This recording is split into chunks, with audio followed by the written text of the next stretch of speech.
안녕하세요. 미소교회 맹경재 목사입니다. 주사부 안성희 소장님 나와 계십니다. 소장님 안녕하세요. 네, 안녕하세요. 네, 오랜만에 뵙는데요. 오늘 소장님께서 술 마시면 왜 주정을 하는가? 제가 옛날에 술 좀 마셨거든요. 근데 저는 주정 안 했거든요. 어른들이 하는 말이 어른에게서 술을 배우면 주정을 안 하고 친구들하고 배우면은 주정을 많이 한다. 뭐 그런 말이 있는데 사실 그건 그냥 내려오는 말이고 아마 알코올 중독 연구하는 이런 차원에서 보면 그 원인이 따로 있을 것 같습니다. 오늘 거기에 대해서 우리 소장님 말씀 잘 들어보겠습니다. 예, 소장님 말씀 주시죠. 목사님 말씀하신 대로 어른들 앞에서 술을 배우면 주정을 안 하고 술버릇이 좋아지고 친구들하고 막 배우면 술버릇이 나빠진다. 그 주정이라고 얘기한다. 주정을 AA 사람들은 미칠 광자를 써가지고 광기라고도 얘기합니다. 여러분 이 주정이 왜 일어나는가? 이 문제를 한번 알아보도록 하겠습니다.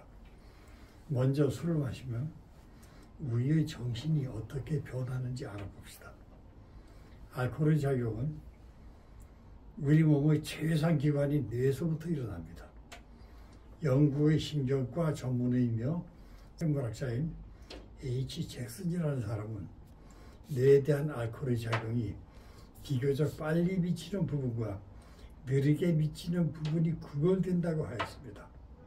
그뿐만 아니라 알코올의 작용을 받아 빨리 마비되는 것은 미묘한 반응이라든가 수의운동, 이식, 사고, 판단 능력 등의 상위 기관이고 느리게 마비되는 것은 내장 활동의 조절 등 하위의 원시적 기능이라고 하였습니다.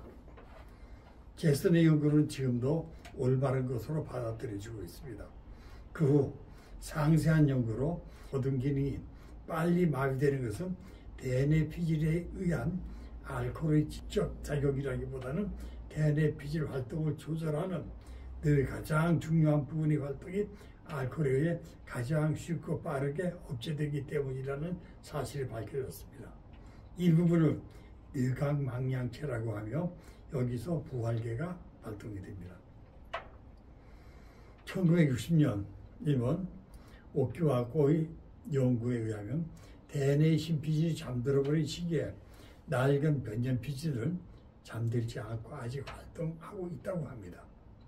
심피질은 뇌간망량체에서 발생하는 부활계에 의해 활력을 받고 있습니다. 부활계의 작용이 알코올에 의해 둔해짐에 따라 심피질도 작용을 하지 못하게 됩니다. 변연피질도 부활계에 의해 활력을 받고 있으나 여기서는 시상하부에 나타나고 있다는 점이 다릅니다. 본능, 욕망, 감정과 관계가 깊은 변연피질이 잠들지 않고 있는데 이를 조절하는 심피질이 먼저 잠들어 버린다는 사실은 우리 술에 취한 경험에 비추어 볼 때 심피질이 수행하는 비판적 정신, 반성하는 마음, 이성에 의해 억제해서 풀려난 본능이 주정이라는 형태로 나타납니다. 자제하던 불만이 터져나오고 화를 참지 못하여 주먹질하고 조금 기뻐도 웃고 비가 맺히면 소리내 우는 것이 변연피질이 최대로 활동하고 있다는 증거입니다. 알코올 자체는 뇌의 일부분이 작용해서 원래 그 부분에 의해 억제되어 있던 별도의 부분이 억제에서 벗어나 평소와 다른 이상의 작용을 보게 되는 겁니다. 이는 예견상 흥분, 마취하기에서는 발향상태라고 합니다. 이런 흥분일 뿐이며 알코올 자체 흥분작용을 하는 성분이 함유되어 있는 것은 아닙니다.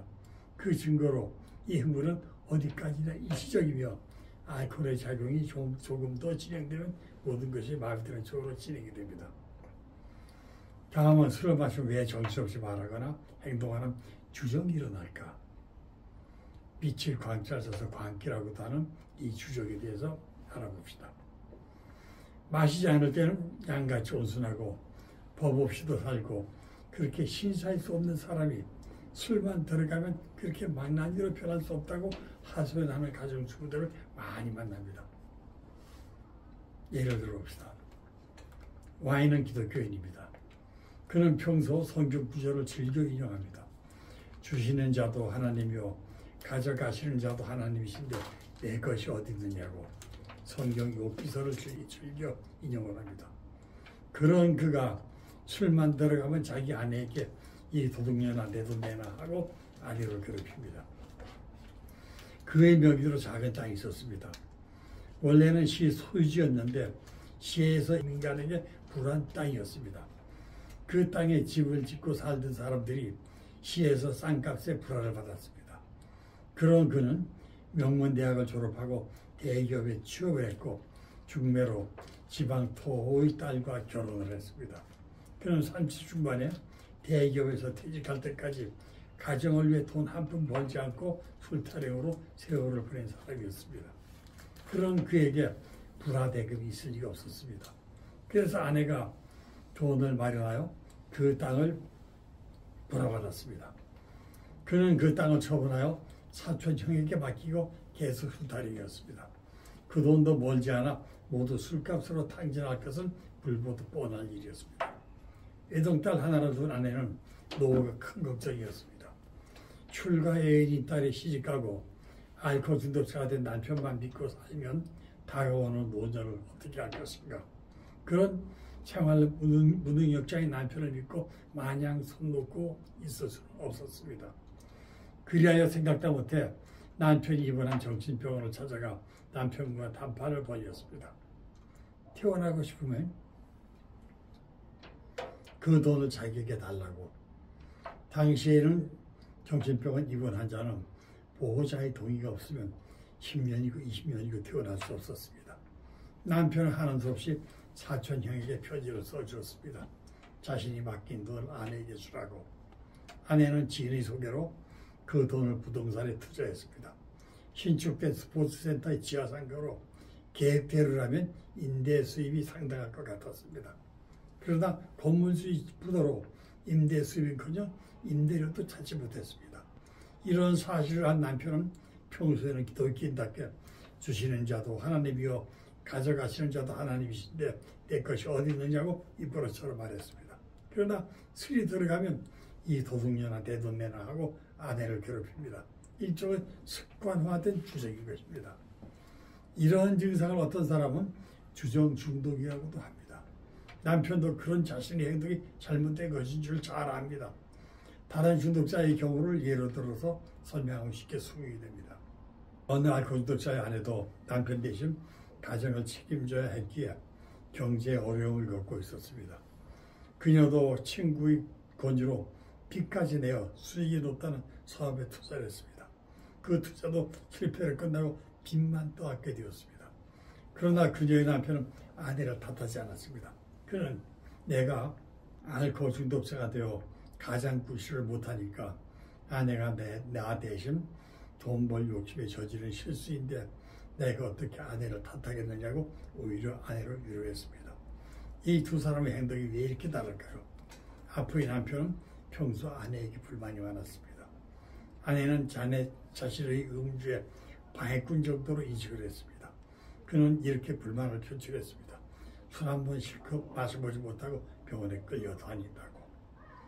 그러나 뒤에 예로 든 사람은 항상 자신의 음료로 고생하는 아내를 측은히 여기는 측은지심을 그는 평소에 언행에서 찾아볼 수가 있었습니다. 이런 심리적 내면에 깔린 잠재의식이 술로 인해 언행으로 나타나는 것이 아닐까 생각을 합니다. 앞의 예로 든 알코올 중독자는 여전히 두 얼굴의 사나이입니다. 왜 그럴까요? 이미 알코올의 두 얼굴에서 의학적으로 알코올을 비선택적 억제제라고 설명을 했습니다. 의학용 마취제는 필요한 부위만 마취가 가능합니다. 즉 국소 마취가 가능합니다.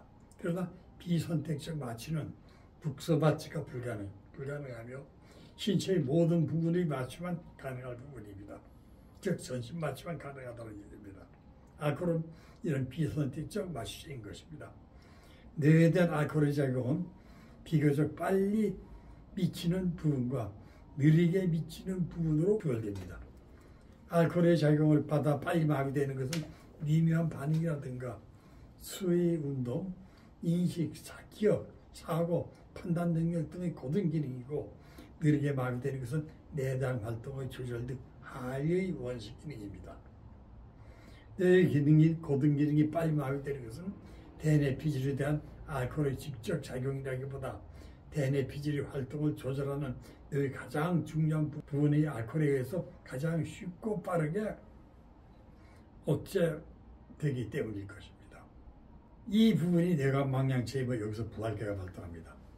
뇌의 고등 기능인 흰피질이 알코올에 마비되어 잠들어버린 시기에 낡은 피질인 변년 피질은 아직 활동을 멈추지 않습니다. 흰피질은 뇌관망양체에서 발생하는 부활계에 의해 활력을 받습니다. 부활계가 알코올에 마비되어 둔해짐에 따라 흰피질도 작용하지 못하게 되는 것입니다. 본능, 욕망과 관계가 깊은 변년피질이 활동하고 있고 이를 조절하는 흰피질이 먼저 잠든다는 사실은 우리가 술에 취한 경험에 비추어 볼 때 흰피질이 수행하는 비판적인 정신, 반성하는 마음, 그에 대한 억제심이 해방되어 코피 풀린 망아지처럼 감정과 본능대로 행동이라는 형태로 나타나는 것입니다.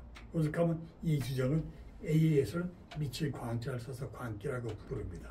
가볍게 취한 상태에서는 대뇌 흰피질의 기능이 저하되고 만취 상태에서는 대뇌의 변년피질과 소뇌까지도 활동을 멈춥니다. 만취 상태에서는 바늘로 찔러도 아픔을 느끼지 못합니다. 감각이 마비된 겁니다. 전신 마취의 경우 손발도 움직이지 못합니다. 그러나 심장은 움직입니다. 호흡도 약해졌으나 계속됩니다. 내장은 활동을 멈추지 않습니다. 만취 상태에서는 뇌간의 호흡과 심장을 지휘하는 중추를 남기고 다른 부위는 거의 모두 마비됩니다. 아픔을 느끼거나 이야기를 듣고 그 뜻을 이해하는 것과 자기 의지로 손가락을 움직이고 이야기하는 기능은 대뇌가 담당합니다. 대뇌의 기능이 완전히 마비됩니다. 손에까지 마비되면 손과 발에 힘이 없어집니다. 몸을 가누지 못해 쓰러져 일으켜 놓아도 다시 무너져 주저앉거나 쓰러집니다. 만취는 이에 가까운 죽음의 문턱까지 온 매우 위험한 상태입니다. 다시 앞의 이야기입니다. 마시지 않을 때는 흰피질이 제대로 기능하여 이성적인 생각을 함으로써 아내의 행동을 이해하고 욕을 상가합니다. 그러나 마시고 취하면 술에 의해 이성 기능을 담당하는 흰피질이 마비되고 흰피질의 통제에서 풀려난 감정준치인 변년피질의 활동이 평소보다 왕성해져서 억제되었던 나쁜 생각과 감정이 거친 행동으로 둔답니다. 초등학교 1학년 교실입니다. 선생님이 수업을 마쳐 교실을 비운 사이 그 교실의 아이들이 천국이 됩니다. 까기갈 대고 웃는 놈, 치고받고 싸우는 녀석, 책가방을 집어 던지는 녀석, 책상 위를 껑충껑충 뛰어다니는 놈, 마치 고삐 풀린 망아지들과 같습니다. 10분 후에 휴식이 끝나고 시작통이 울리고 선생님이 교실에 들어오면 순간 교실은 조용해지고 질서가 잡힙니다. 아이들은 제자리로 돌아가 수업 준비를 합니다. 아이들이 선생님의 통제를 받는 것입니다. 여기서 선생님은 흰피질, 아이들의 철모르는 행동을 변년피질로 바꿔 생각하면 이해가 쉬울 것입니다. 옛날 저희 애할머니가 들려주신 교훈이 있습니다. 교훈이 한마디입니다. 시골에 부자 영감 부부가 살고 있었습니다. 부자 영감은 허구한 술타령이었습니다. 부잣집 마님은 술타령은 견딜만 했으나 주정이 문제였습니다. 술만 마시면 주정이 심했습니다. 참다 못한 마님은 영감 술버릇을 고치기로 결심하고 탄판할 날만 기다렸습니다. 술을 마시지 않은 맑은 정신일 때 이야기가 통하지 취한 상태에서는 주정만 더 심하게 받기 마련이므로 마시지 않는 날만 기다렸습니다. 그러던 어느 날 모처럼 정말 거짓말처럼 영감님이 마시지 않고 귀가했습니다. 이 기회를 놓칠 수 없었습니다. 마나님은 평소와 달리 하얀 소복을 곱게 차려입고 영감님과 마주 앉았습니다. 그렇게 해야 영감님도 무엇인가 신삼치 않음을 느낄 것이기 때문이었습니다. 마나님이 심각한 표정으로 입을 열었습니다. 허구한 날 술타령도 지겹지만 주정에 더는 못 살겠으니 그만 살자고 이혼하자고. 영감님은 자기 잘못을 부정할 수 없으나 남자 체면에 안 그러겠다고 용서를 빌기도 민망해서인지 고개만 푹 숙이고 한숨만 푹푹 내쉬었습니다. 자신의 이혼 협박이 씨알이 먹힌 것으로 판단한 마님은 아주 영감님 주정의 뿌리를 뽑을 양 다음 단계로 넘어갔습니다. 옆방에 미리 준비해둔 술상을 가져왔습니다. 그리고 잔 가득히 술을 따르고 말했습니다. 미운정 고운정 다 들고 이제까지 살아왔는데 그냥 헤어지기 섭섭하니 이별 중에 한 잔씩 하고 헤어지자고. 그렇게 하면 행복하겠지 하고요. 술 때문에 벌어진 일이니 어지간한 사람이면 안 마실 만도 한데 영감님은 한참 망설이며 주저하더니 결국 술잔에 손을 가져갔습니다. 그리고 술잔을 비우고 상위에 빈잔을 내려놓으며 주정을 시작했습니다. 취한다. 뭐 이겨나? 이 오늘의 누구 맘대로. 이 모습을 지켜보던 마님이 한마디 했습니다.